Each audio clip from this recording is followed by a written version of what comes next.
escolhe um livro sobre a África, seja livro de literatura, seja livro de história, para a gente estar debatendo com vocês, né? Hoje nossa mesa vai ser formada por mim, Arthur Cardoso de Amorim, Ataíde Martins e Anderson Pinheiro, né? Ambos historiadores. Bom, o livro que nós escolhemos hoje é Nação Crioula, né? A Correspondência Secreta de Fradique Mendes. Vou falar um pouco sobre o autor, antes de falar sobre a obra.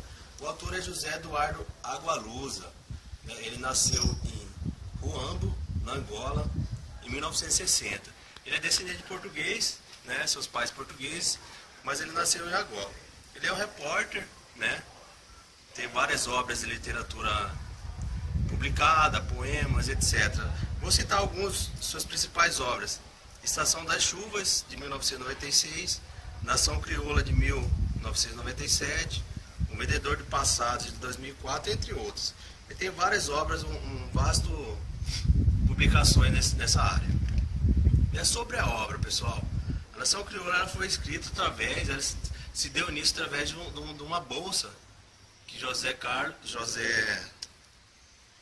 Eduardo, né? José Eduardo, o autor da obra, recebeu, né? Uma obra de iniciação literária em 1997, foi quando ele publicou a obra, tá?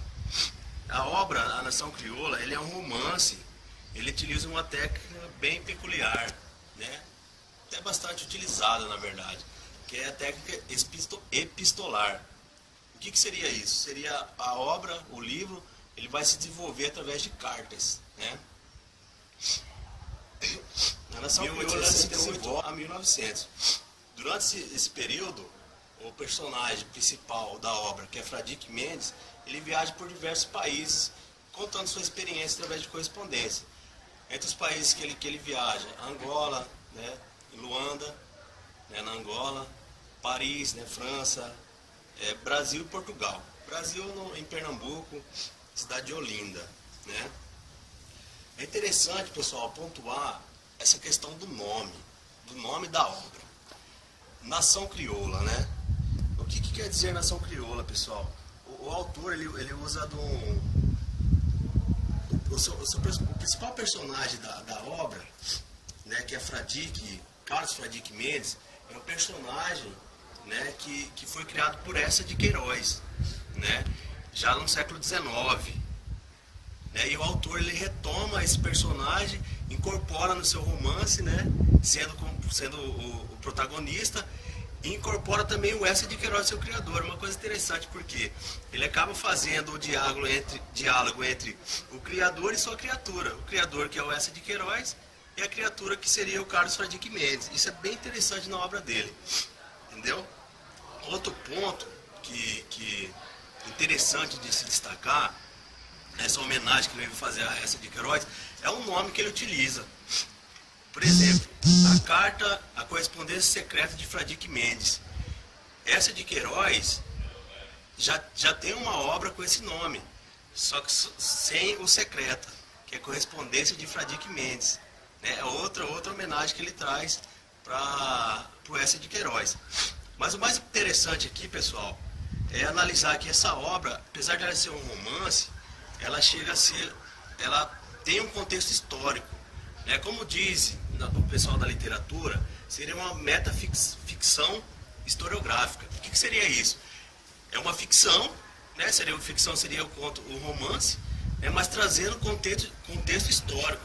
Por exemplo, nessa obra ele traz diversos personagens que foram essenciais, por exemplo, na luta contra a escravidão, né? Ele traz o contexto histórico do Fradique, dos escravos, dos comerciantes de escravos no período do século XIX, no anos de 1868 em diante, né? Outro ponto interessante de se perceber, de se destacar, no título também, Nação Crioula, pessoal. Relembrando que Nação Crioula era uma referência histórica, né, ao último navio negreiro que deixou a costa de Angola trazendo escravo para o Brasil. Então daí para você ver como que ele usa o contexto histórico mesmo em seu romance. Por isso, na literatura se fala metaficção historiográfica, que seria então utilizar contexto histórico, personagem histórico e a ficção, né? Acho que esse casamento foi uma coisa extremamente interessante que deixou o livro muito bom de se ler, muito agradável e é lógico, guardar suas devidas proporções em determinado contexto histórico, mas nada que fuja muito do que nós aprendemos.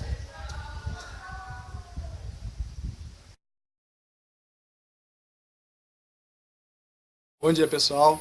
Vou dar continuidade então, falando um pouco sobre a obra que o meu colega Arthur já havia iniciado. Meu nome é Anderson Pinheiro.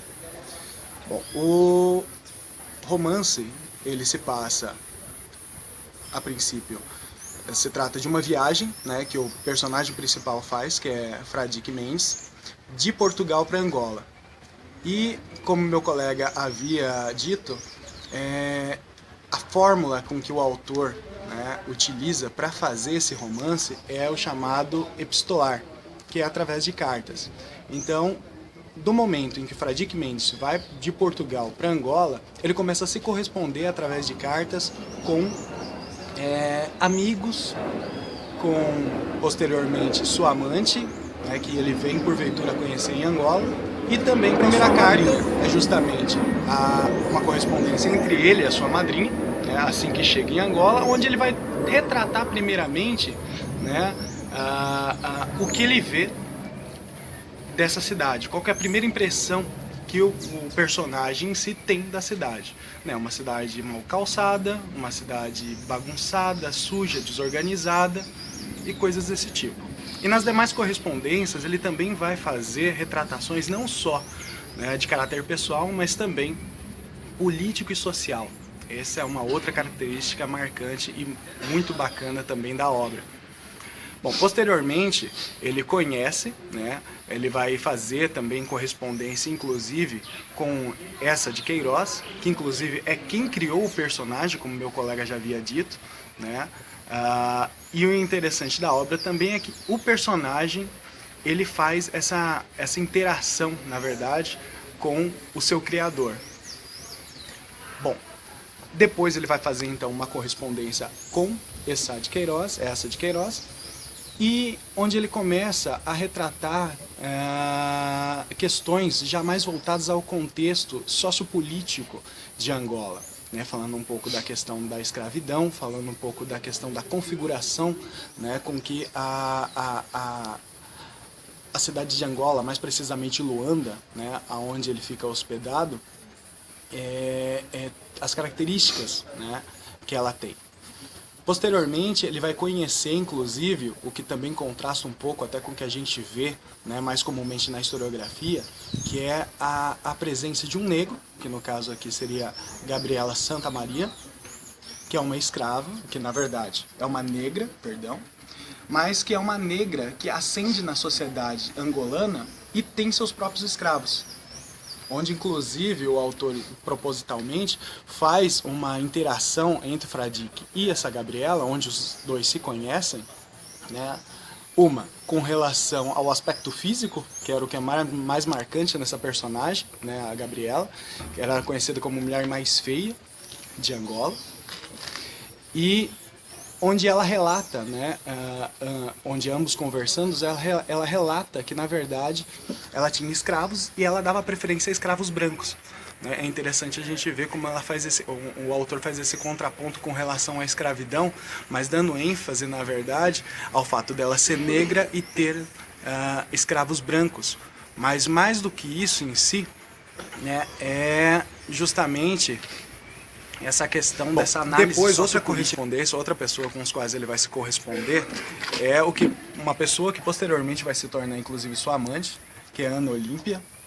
É uma mulher negra que ascende socialmente pelo fato de ter sido casada, né, com um angolano, ao qual inclusive faz, né, o que a gente pode chamar aí de um processo de embranquecimento. Onde até então ela não é vista dentro daquela sociedade, né, com todos os preconceitos com os quais os outros, o restante da população era vista. Né? Só que a partir desse momento ele vem a realmente se corresponder diretamente com ela, e em um certo momento ela acaba ficando viúva. E aí vem um outro contraponto interessante, ela fica viúva E pelo fato dela não ter sido, né, liberta pelo seu marido, ela simplesmente volta a ser escrava. Inclusive, quem a adquire como escrava é justamente Santa Maria, onde então Fradique, para libertar a sua então amante, ele foge com ela para o Brasil. E assim que fogem para o Brasil, eles vêm aportar, né, no Porto de Galinhas, em Pernambuco. E outro ponto interessante também é que o navio negreiro aos quais eles vêm para o Brasil se chama Nação Crioula. E o Nação Crioula, né, é o que vem aí, como meu colega já havia dito também, dar título à própria obra.